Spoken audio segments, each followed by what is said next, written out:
नमस्ते सर्वांना. आज आपण यू-पी-एस-सीचं प्रिपरेशन करणारे जे बिगिनर्स मुलं आहे, म्हणजे जे ग्रॅज्युएशन लेव्हलपासून ज्यांना तयारी करण्याची इच्छा आहे, त्यांनी अभ्यास कसा केला पाहिजे? कशी त्यांची दिशा असली पाहिजे आणि कशा पद्धतीने एक्झामला टॅकल केलं पाहिजे, या दृष्टिकोनातून चर्चा करणार आहोत. आता यू-पी-एस-सीचं काय झालेलं आहे, तुम्हाला एक पहिली गोष्ट समजणं फार गरजेचं आहे. यू-पी-एस-सीचा जो सिलेबस आहे, म्हणजे आय-ए-एस, आय-पी-एस, आय-एफ-एस, आय-आर-एस या सर्व पदांसाठीचा जो सिलेबस आहे, तो स्टेट लेव्हलमध्ये महाराष्ट्र सरकारने काय केलेलं आहे, तो गॅझेटेड पोस्ट म्हणजे डेप्युटी कलेक्टर, डी-वाय-एस-पी, तहसीलदार या पदांना लागू केलेला आहे. त्यामुळे प्रिपरेशन करताना मुलांनी जे ग्रॅज्युएशन लेव्हलपासून तयारी करताय, या मुलांनी काय करायचं आहे माहिती आहे का? प्रिपरेशन करताना काही स्टेप वाईज गेलं पाहिजे. ज्यावेळेस तुम्ही स्टेप वाईज जातात ना, त्यावेळेस एक्झाम टॅकल करणं फार सोपं पडतं.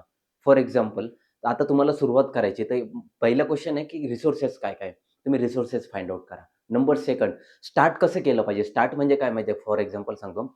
आपला माइंडसेट हा असा असतो ना, तर त्याला ब्रॉड केला पाहिजे. ब्रॉड केला पाहिजे म्हणजे काय असतं माहिती आहे का? आपली एक थिंकिंग करण्याची एक प्रोसेस असते. ती ब्रॉड कधी होते माहिती आहे? ज्यावेळेस आपण प्रॉपर न्यूजपेपर रीड करतो. काय करायचं?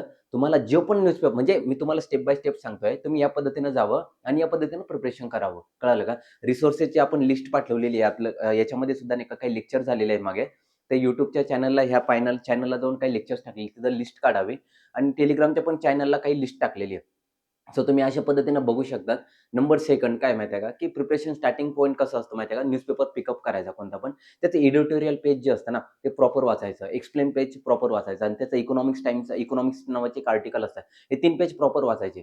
त्याच्या अगोदर आहे ना, काय करायचं माहिती आहे का, काही योजना असतात, काही स्कीम असतात, काही रिपोर्ट्स असतात, काही इंडेक्सेस असतात. ह्या गोष्टी वाचायच्या चांगल्या असतात त्या आणि त्याच्या नोट्स पण काढायच्या. म्हणजे हे जे काय असतं ना, याच्यामुळे माणसाचा माइंडसेट असतो ना, तो काय असतो ब्रॉड होतो. आणि नंबर सेकंड ज्यावेळेस तुम्ही प्रिपरेशन करताना सिलेबस समोर ठेवायचा. सिलेबस जो असतो ना, तो तुमचा सोल आहे. म्हणजे सगळ्यात जास्त आत्मा आहे. तर असंच डिसाईड करायचं आणि त्याच्या सेंटर पॉइंटला सगळ्या गोष्टी अवती-भोवती रीड करत असायच्या.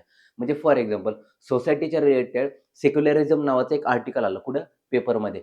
सेक्युलरिझम हा कन्सेप्ट कुठं अप्लाय होतो ना, जी-एस फर्स्टमध्ये अप्लाय होतो. जी-एस-2मध्ये सोशल जस्टिसमध्ये सुद्धा अप्लाय करता येऊ शकतो.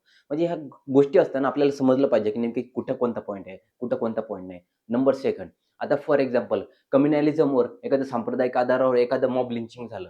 मग ते सांप्रदायिकच्या आधारावर मॉब लिंचिंग असलं म्हणजे फॉर एक्झाम्पल पालघरची घटना झाली मागे ना, ते कम्युनॅलिझमचं एक एक्झाम्पल म्हणून मॉब लिंचिंगचं आपण टाकू शकतो. म्हणजे असे एक्झाम्पल सुद्धा पिकअप करायचे राहतात. आता फॉर एक्झाम्पल आहे ना, काही इंडेक्सेस असतात, काही रिपोर्ट्स असतात. हे सुद्धा खूप महत्त्वाचे असतात. म्हणजे जी न्यूजपेपरच्या माध्यमातनं दैनंदिन आर्टिकल येत असतं ना, त्याच्या माध्यमातून आपल्याला समजतं. कळालं का? अशा पद्धतीने तुम्ही प्रिपरेशन केलं पाहिजे. त्यांचा सिलेबसची लिंक करता आलं पाहिजे. आपला स्टॅटिक पोर्शन असतो ना, स्टॅटिक पोर्शन तुम्हाला कंप्लीट करायचा ना, काय करायचं माहिती आहे का? 10, 11, 12 ह्या जे एन-सी-आर-टी ना स्टार्टिंगला पिकअप करायच्या. जर तुम्ही पिकअप केला, जर तुम्हाला ते प्रॉपर समजलं, तर ठीक आहे. जर नाही समजलं ना, तर 6वी पासून एन-सी-आर-टी करायची स्टार्ट. कळालं का? आणि 6वी पासून एन-सी-आर-टी करायची. पण प्रश्न तो नाही, आपण स्वतःला जास्त स्मार्ट नाही समजायचं. म्हणजे जर आपल्याला येतच जरी असेल ना, आपली सुरुवात आहे ना 0 पासून असली पाहिजे. आपल्याला 0 माहीत नाही ना, तरी 0, 1, 2, 3 असं स्टेप बाय स्टेप गेलात ना, तर प्रिपरेशनची जी दिशा असते ना, एकदम स्ट्राँग होत असते. नंबर सेकंड फक्त त्याला सिलेबसची लिंक करायचं आहे. कळालं का? सिलेबसची लिंक करायची आणि त्या दृष्टिकोनातून प्रिपरेशन करत चालायचं आहे. एन-सी-आर-टीचा बेस्ट अप्रोच असला पाहिजे. न्यूजपेपर रीडिंग असली पाहिजे. नंबर थर्ड ते म्हणजे काय रेफरन्स बुक. तुम्ही ना कोणते पण तुम्हाला आता जिओग्राफीच्या रिलेटेड तुम्ही जर एन-सी-आर-टी वाचली, तर तुम्हाला रेफरन्स बुक म्हणून डी.आर. खुल्लारचं बुक यूज करू शकता. माजिद हुसेनचं नावाचं बुक यूज करू शकता. मग सुंदर बुक लिहिलेलं आहे. ते महेश कुमार बनवालचं एक बुक आहे. खूप सुंदर बुक आहे. म्हणजे तुम्ही असे रेफरन्स बुक यूज करू शकता. म्हणजे सांगायचं तात्पर्य काय माहिती आहे का? आता क्लायमॅटॉलॉजीमध्ये एक कन्सेप्ट आहे मान्सून.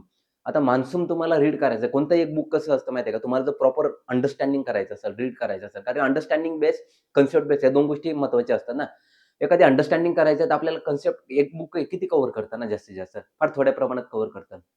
मग ते एन-सी-आर-टी चांगले झालेत ना, क्वेशन पेपर सॉल्व्ह करायचा प्रयत्न करायचा.